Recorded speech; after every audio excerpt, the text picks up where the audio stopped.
Bem, agora vamos entender com uma visão mais científica, explicando aqui com a conversa, o que foi que aconteceu nas situações que vocês acabaram de assistir.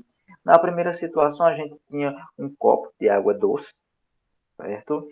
E a gente colocou uns cubos de gelo. E a gente percebeu que quando a gente coloca alguns cubos de gelo, a água, no caso, né, que estava dentro do copo, ela tinha um volume inicial e quando a gente coloca, certo, os cubos, esse volume aumenta e a gente vai entender o que é que acontece. O segundo caso foi o mesmo caso do primeiro, só que com água salgada. E a gente agora vai entender o que foi que aconteceu ali a fundo.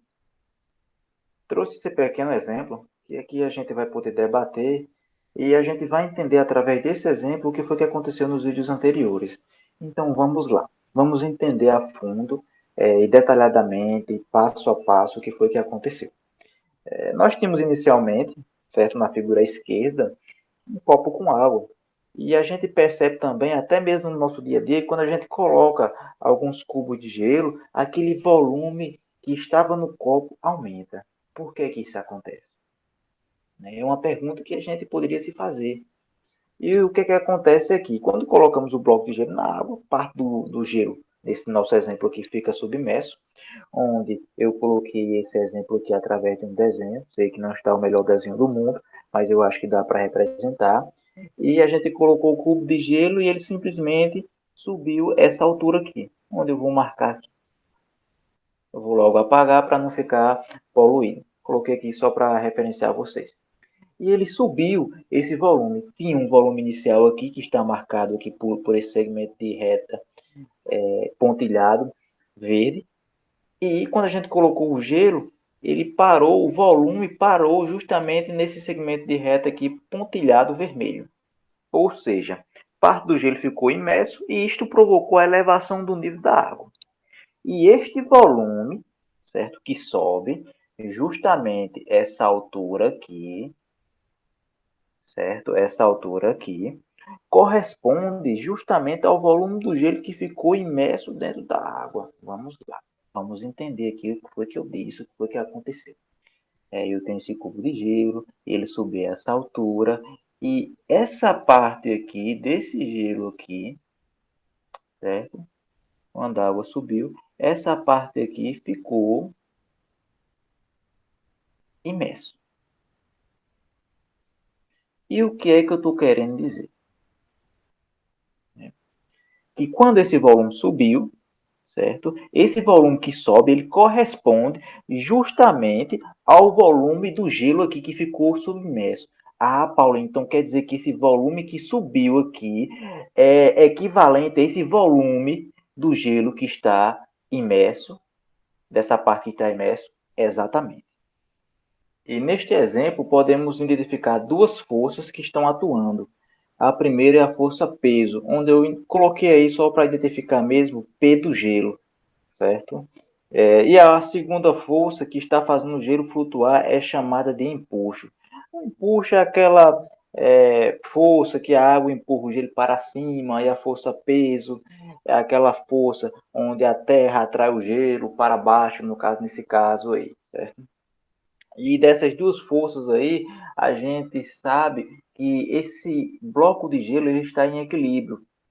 E se ele está em equilíbrio, nós podemos cancelar essas duas forças.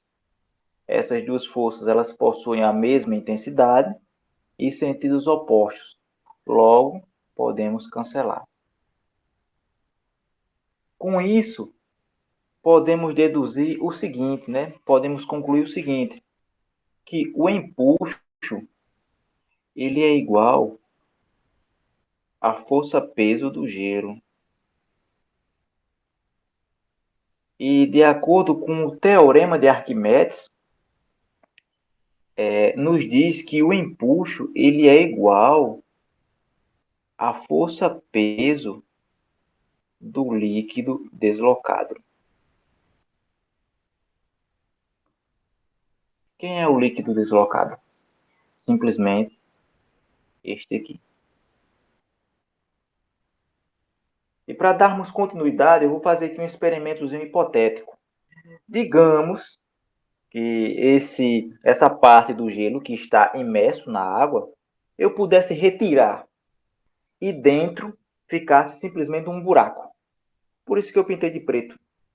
Vamos fazer essa seguinte imaginação. Eu pego, tiro essa parte, por isso eu coloquei aqui, esse cubo em 3 dimensões.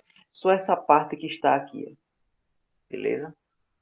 Tirei para fora, ficou um buraco aí. Vamos imaginar o seguinte, certo?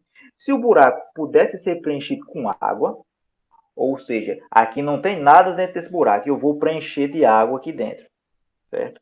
Esse volume da água, neste buraco imaginário, corresponde ao volume da água que o gelo deslocou quando entrou.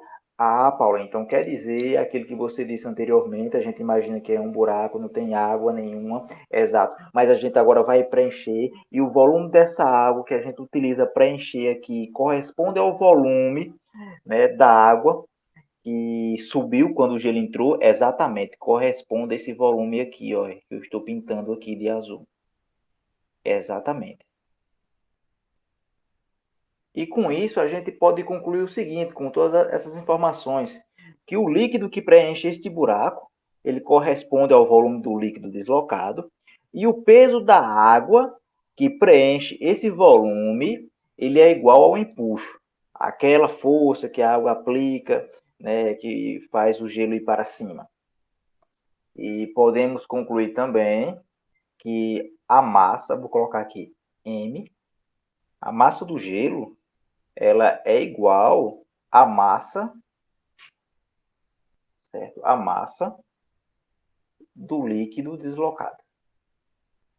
Ou seja, pessoal, quando o gelo derrete, ele vai ocupar o mesmo espaço deixado pelo buraco hipotético. Chegando ao ponto final do nosso vídeo, a gente pode concluir o seguinte, que, de acordo com esse nosso estudo, esse exemplo dessa geleira aqui, a gente sabe que essa parte aqui, que está submersa, se ela derreter, ela não vai influenciar em um aumento desse volume que está aqui. Esse volume inicial, que eu estou dizendo aqui que é esse mar aqui, esse oceano. Se ele derreter, esse volume ainda vai continuar o mesmo. Agora, essa parte que está de fora, se ela derreter, ela vai ter, obviamente, um volume, e esse volume vai somar com esse volume que tínhamos inicialmente. E aí sim, o volume inicial muda para um volume final que é maior do que o inicial. No primeiro vídeo, onde trabalhamos com água doce, adicionamos os cubos de gelo e notou-se que eles estavam totalmente imersos. Logo, o seu volume não foi alterado, pois a gente estudou aqui, a gente analisou que como eles estavam totalmente imersos, aquela parte do cubo de gelo que fica imerso, ele corresponde ao mesmo volume do líquido deslocado. E no segundo vídeo, que a gente trabalhou com água salgada e adicionamos cubo de gelo, aconteceu-se a mesma coisa. O volume não foi alterado. A gente tinha ali, né, os cubos de gelo que a gente adicionou, ficou ali um volume justamente com os cubos de gelo e justamente quando esses cubos de gelo derreteram, o volume não foi alterado, pois estavam totalmente imersos. Pelo menos no meu nos meus experimentos, na minha visão, eles estavam totalmente imersos. E a professora Rejane, que ministra a componente curricular Física e Meio Ambiente, nos deixou algumas perguntas e aqui vamos respondê-las, né, de acordo com os nossos estudos, o nosso experimento. A primeira é: o que acontece quando colocamos um copo com água e gelo e esperamos até que o gelo derreta? O nível da água sobe ou não? Se o gelo estiver totalmente imerso, o nível da água não irá subir.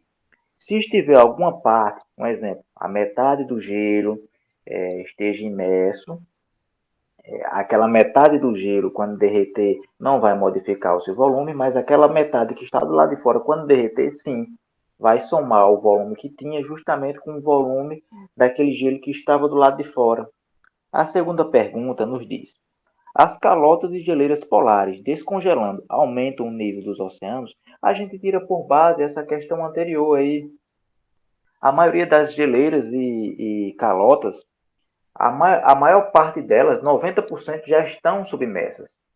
Então, esses 90%, quando derreterem, né, não irão modificar o volume daquela região ou até de base planetária, pois esses 90% ali, quando derreter, vai justamente ser o valor do volume correspondente ao do líquido deslocado, onde a gente já viu aí, já provou anteriormente. Agora, esses outros 10% que estão fora, certo? Eu digo assim 10% porque eu não sei o valor exatamente correto, mas deve ser por isso aí. Aqui eu estou falando hipoteticamente.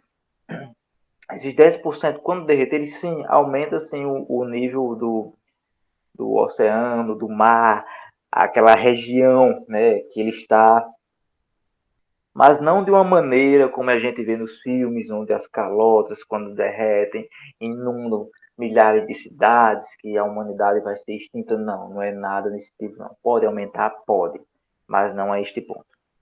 Passando agora para a terceira pergunta.